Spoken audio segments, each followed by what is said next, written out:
Cross choir going. At Red Cross headquarters, yes. I suppose I shouldn't ask you this question on the air, but do they know about each other? Yes, they do. And it's okay. All right, Okay. I'm very glad to hear about that. Okay. We talk often about gospels and spirituals as being the same thing. Sometimes those words get used interchangeably. Are they interchangeable? You know, actually they're not. Some people would like for me to say so, but they're not. All gospels came after the Civil War. All spirituals came before the end of the Civil War. Well, the last spirituals came in 1865 to celebrate the Emancipation and were Great Day, O Freedom, and the like, those that celebrate the end of the war and emancipation. Spirituals are mostly in minor keys. Gospels are mostly in major keys. Spirituals follow an African chord scale where you have do, re, mi, fa, no, so, la, ti. For those that have PhDs in music and would like to follow that. Those that don't, you can play most spirituals on the black keys of your keyboards.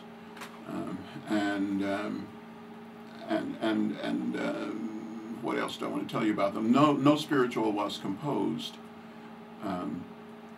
They're all American folk songs. Thank you. Good morning. You're on WFVA Townhall.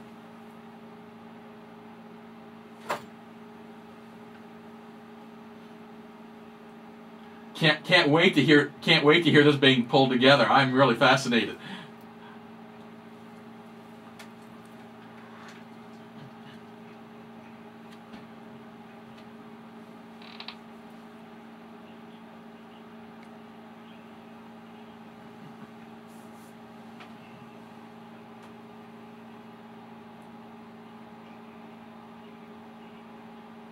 Okay.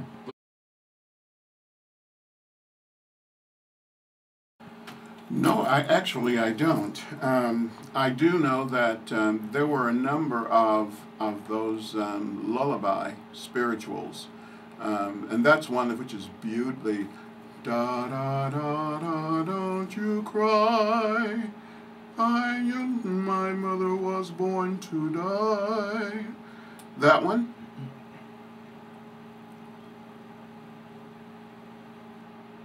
It's the same tune. Right, but the words.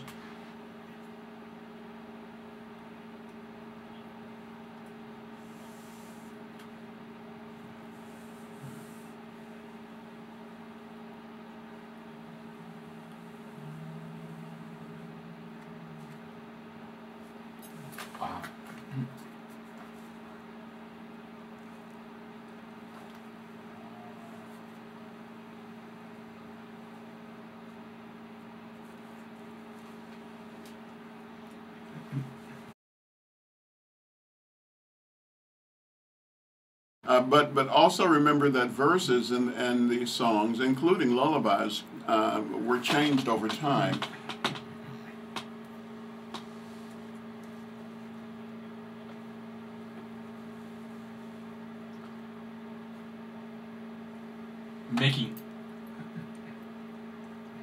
Right. Making it a little more socially acceptable as times changed.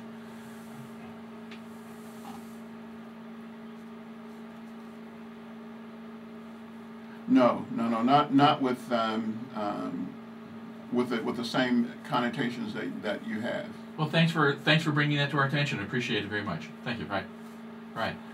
One of the things that's fascinating as we started talking about spirituals and gospels is that we find the slaves pretty quickly accepting Christianity. And again, people who come from very diverse backgrounds, very diverse beliefs, and yet suddenly coming together under Christianity. Why did that seem to work that way? This is amazing, Bob.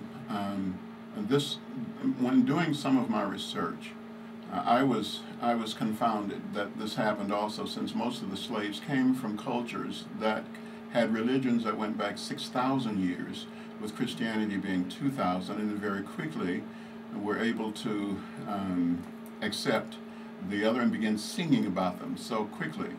Here in Virginia, in the mid-1600s, they were trying to the legislators were trying to decide how to best codify racial slavery and make a differentiation between the indentured servants and the slaves. Indentured servants could be freed in 4 to 6 years, and they were given a parcel of land and a way to start and so forth, but the slaves were slaves for life.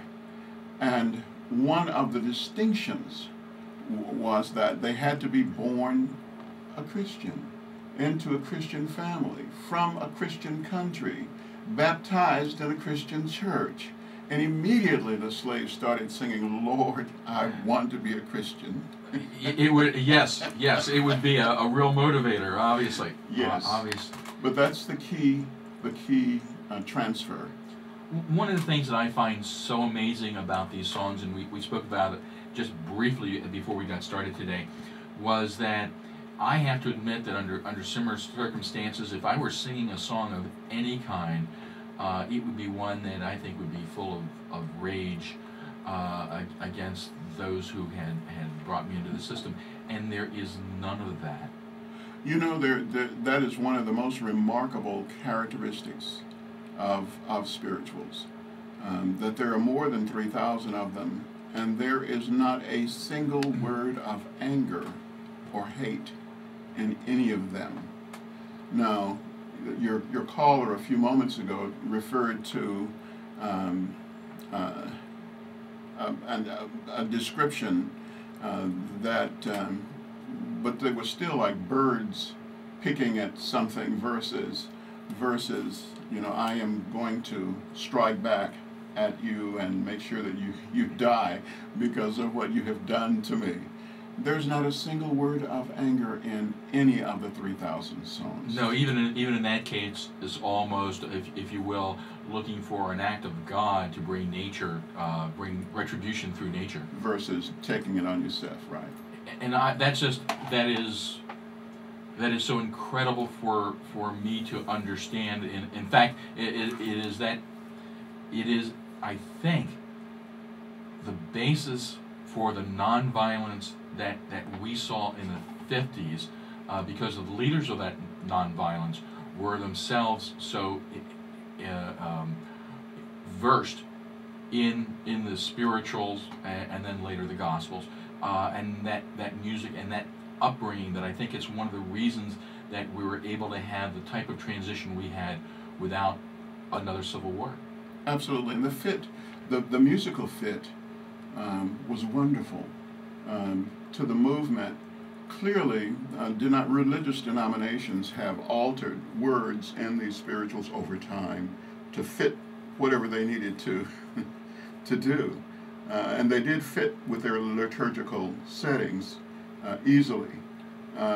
I've said to some recent audiences that even the E-Trade baby that speaks to us now on television, there is a scene where he sings "Nobody Knows the Trouble I've Seen" after his iPad has been taken away. They're so easily adaptable but they did fit so easily with the freedom movement. I do want to just recall one issue that people don't easily think of, and that's that